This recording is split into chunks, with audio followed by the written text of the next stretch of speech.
Una vegada vaig llegir que el millor moment per plantar un arbre és fa 20 anys i el segon millor moment és ara. Jo fa 20 anys no, però ja farà més d'un any que vaig plantar els meus en test. Si vols veure tots els que tinc al balcó de casa, queda't que te'ls ensenyo. El més maco de tots per mi és el llimoner, que com veieu és com un arbre en miniatura.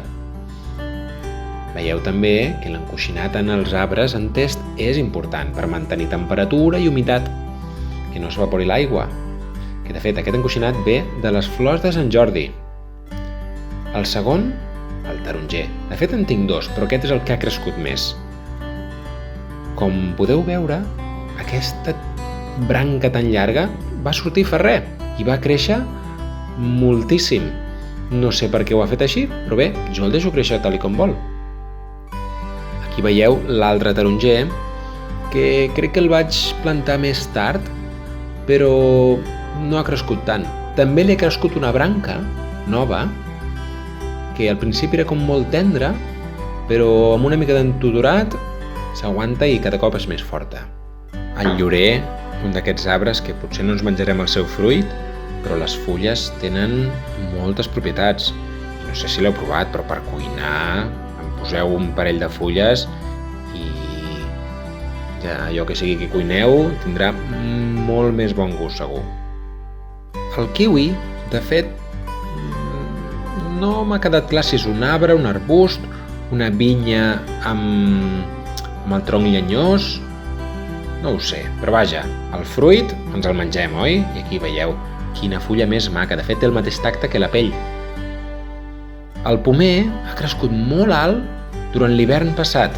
Estava pelat per aquesta fulla caduca i ha sobreviscut, però no acaba d'agafar.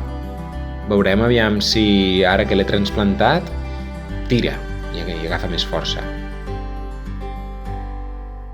Aquest és un dels roures que em va germinar. De fet en tinc dos més a casa dels meus pares. En test també. I bé, aquest no acaba d'agafar. Veieu que té un color més groguenc la fulla, però va creixent. Veurem aviam com segueix. Els alvocats. Me n'han sobreviscut dos.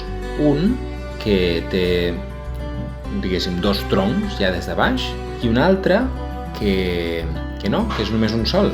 De fet, diuen que perquè surtin més branques hauries de tallar la punta, però jo amb aquest altre no m'he atrevit. Per acabar, pins de pinyons, que veieu com són quan germinen i comencen a créixer. De fet, la pinya no la vaig treure del bosc, sinó d'un pati d'un col·legi, que les pinyes del bosc s'haurien de deixar per deixar que els pins es vagin reproduint sols. I us deixo amb aquestes imatges finals, on també veieu totes les palmeres que tenim al balcó, que rodegen aquest petit bosc de balcó, i animar-vos a que també en planteu.